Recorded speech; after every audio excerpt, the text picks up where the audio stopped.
Hi there, I'm Julie Hanson, and I'm so excited to talk to you about the 10 mistakes that I see salespeople making on video today. But more importantly, I want to talk about the 10 preventative measures you can take to avoid them and to come across as credible, impactful to your customers and create meaningful conversations.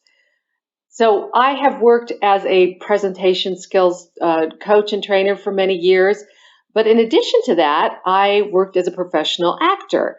And it was there that I learned how to communicate on camera and some of those skills and techniques that are necessary to really connect with a virtual audience. And so many of those are what I'm going to share with you today and from my Selling on Video masterclass. So let's dive in, shall we? Let's look at what it's really like to sell on video and why we need to change our skills.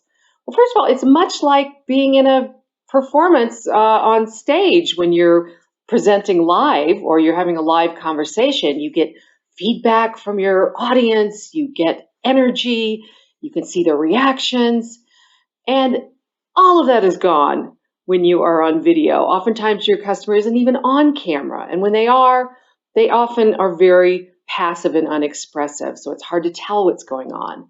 It's much more like being on the set of a film or a television show where you've got a camera in your face, like these actors here, and you have to bring that same type of energy you would if you were in person, but you don't have anyone to feed off of. And that creates a lot of mistakes in addition to just a lot of things that we haven't had to consider before, like how do I frame myself, which is the first mistake I want to point out. Many people are still struggling with getting just that right frame. You can see this poor gentleman here has what I call an extreme close up, which is not flattering for anyone. And it creates a very intrusive sort of presence, which can be a little off putting for customers. So we don't want that. You also don't want to be too far back so that you become just this little dot that your customer can sort of see. The point of having video on is to be able to connect and for them to see your eyes and your expression. So what you need to think about is getting in a medium close-up, which is what I'm in, which is where, from your chest or shoulders up, and then you've got about a fistful of space between you and the top of your frame. Any less than that, and you can kind of look like a floating head. Any more, and you're just not using your space very well. The second mistake I see being made is just not having decent lighting. It's so important. In fact, there's a saying in film that says, no amount of makeup can make up for poor lighting, and that's absolutely the case. You can see this woman here, looks like she's in a hostage video, and we don't want that. So the fix to that is to put your light in front of you. Always make sure you have that front-facing light. Don't sit in front of a window. And use natural light if at all possible. That's typically the best because it disperses more evenly. You'll need to fill in probably with artificial light, even if you have a good natural light source, because the lighting changes throughout the day and season to season. You'll probably need to have some artificial light on hand just to compensate. A ring light is a really great choice for lighting because it does a nice job of really lighting up your face. So the third mistake I see is using virtual backgrounds. And it's not a mistake entirely. If you have to use a virtual background, that's certainly understandable. But my preference and my suggestion to you is try to use a natural background. And simply because those virtual backgrounds just magnify this idea that we're in this artificial environment and that you're not actually sitting across from each other having a cup of coffee. They can be very distracting when you move. You've probably seen people who have body parts disappearing when they're using a green screen effect. And it can create a negative sense of curiosity, like, I wonder what that person is hiding. So use them absolutely if they're necessary. Opt for something simple and not too far out there. Those things there's some great fun backgrounds, and I would save those for, team calls or family calls. But think about your brand when you're on camera with a customer. The fourth mistake I see is what this gentleman is doing. And you've probably seen somebody do that a lot on video, right? He's looking at the screen. And, I may intellectually know that he's probably doing that. He probably thinks he's looking at me. But internally, it feels like he might be checking email, right? He might be waiting for a text. He might be looking at his notes. He might be bored. And this is what our customer is experiencing. That eye contact on camera is so important. And the only way you can get that is by looking at the camera. I teach a technique that actors use to look at that camera. And I'll just give you some quick tips from that. But first of all, you can arrange those images underneath your camera as much as possible to make it a little easier to make eye contact. But likely they're not going to match up just perfectly. So what you can do, this is a quick version of this technique, is get that person's image in your mind very quickly, and then project that onto the camera, and just talk to that camera and try to imagine that that other person is on the other end of that. That's the only way that you can really create that kind of dynamic conversation. There's also a technique for reading body language while you're doing that, which we don't have time to go into, but there is a way to keep this conversation dynamic and to keep that connection going with your customer by looking at the camera. Now, when you look at the camera, you want to try to finish your thoughts there. What I don't want you to do is to be talking and then halfway through kind of look down and it drifts off. It just doesn't have the impact of saying something right to the camera and putting a period on it. All right, so we're at the fifth mistake I see, and that is confusing this idea of being natural, which we all want to be natural on video, and that's a good impulse. We confuse that with being comfortable. And while this gentleman certainly is taking it a bit far, when we strive for comfort, we often get a little too relaxed, and that just does not read well on camera.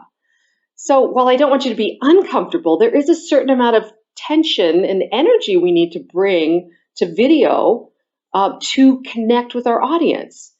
And we need to think about upping that energy because we're already sitting down, most of us, which brings our energy down. The camera takes off a certain percentage of that energy. And then you may be sitting in your comfy chair, which makes it even easier to relax a little too much. So get energized, and you want to think about sitting up straight and then leaning forward ever so slightly. So it looks like you're just on the edge of your seat and you can't wait to have a conversation with this person.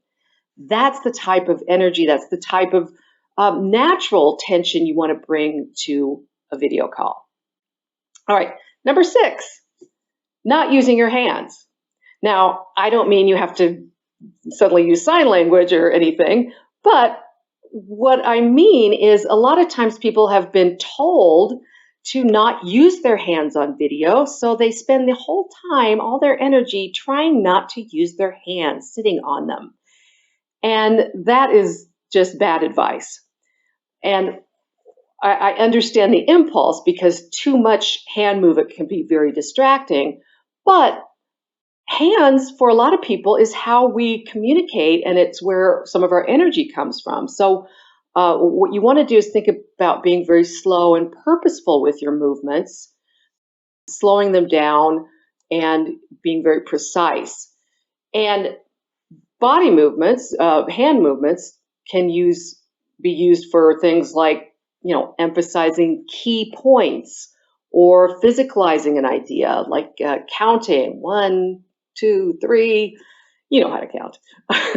Or we're going to take your sales from here to here, right? So look at places that you can physicalize certain ideas. They can also show excitement or emotion, and they're good for separating ideas, like we're going to do this and then we're going to do that. So it adds to the context of what you're saying. So don't try and not use your hands at all, because that often is disastrous. All right, number 7, something I call RBF, or resting business face, which this gentleman here certainly has. You've seen this face on the other side of the video screen, right? It's a face that we often get from our customers, and it's a very common face that people bring to a screen. And we can't control what our customer does, but we can control what our face says. I always say, if your face has nothing to say, why are you on video, right? So you need to be aware of what your face is doing on video, because it's right in front of your customer and it's taking up the real estate, and that's what they're going to be looking at and getting their cues from. So you want to think about, do I have something to smile about? Look for places to smile. A smile is so underused in business, and it really can make such a difference. So look for good news and make sure it's expressed not just in your words, but on your face. Think about how you can use your expression to show how you feel about something, right? Are you surprised? Are you excited? And you can also use it in active listening skills. Oftentimes people listen with a very blank, resting business face. And when we're in person, we get some energy and we get some subtler cues from people that they're really paying attention. But we don't get that so much on a video call. So you need to be sure, if your customer is saying something that's exciting or hard or challenging, that your face has some kind of expression to it to make them feel heard. Number 8, and I think this is one that a lot of people don't realize. They're starting with slides. And I know that's very typical for presentations. We've done it live for a long time, so we don't think twice about it. But what happens is, I don't know if you can see in the corner there of that screen, there's a little tiny picture of a person. And that's all your customer is going to see initially, is this tiny picture of you. And it's very hard to connect with a tiny picture or see your eyes or watch your face. And you've got something on the screen that's going to draw their attention. So what you want to do is start full video. Those initial few seconds, minutes with your customer are so important for establishing that connection. So make sure you're in full video, and then go into your slides as needed, and take opportunities to go back to full video when you can. And number 9, this is one that I've seen happen a lot on video, and that is salespeople speaking in monologues. It's just one long run-on sentence after the other. Not that that doesn't happen in live presentations, but it really is common in video. And that's because I think that people are not getting the feedback from their audience. They can't see the nonverbal feedback. They can't hear the little or the nuances that used to make them feel like, okay, I'm got some reactions here I can play off of. And so it just becomes a filibuster of, trying not to pause, because we're afraid that, our audience is bored because they have that resting business face. And so it's a race to the end. And guess what? If you talk like that the whole time, if you steamroll through it, they are going to be bored and they are going to be tuning out. So it becomes a self-fulfilling prophecy. So what I suggest is that you speak with punctuation. And that means when you have a sentence and it comes to an end, use a period and stop. When you have a list of things and you're using a comma, pause between each one of those items. Allow space for that customer, because otherwise it's just going to be very hard to watch, and you're going to lose their attention quickly. And number 10, don't take advice from someone who has never worked professionally on camera. There's a lot of strange ideas out there about what to do, what not to do. Use your hands, don't use your hands, look here, look there. It's all going to be very confusing if you don't talk to someone who actually knows what works on camera and what the camera reads and what looks distracting to people and what your audience feels like on the other side, on the receiving end of this conversation. So check your resources, just make sure you're getting it from a source that knows what they're talking about. Okay, so I would love to hear your questions, your thoughts on video. Please reach out. I'd love to stay connected. My email is julie@actingforsales.com, or you can connect with me on LinkedIn at Julie Hansen Sales Training. If you want some more information and tips, you can check out my Selling on Video masterclass at sellingon-video.com.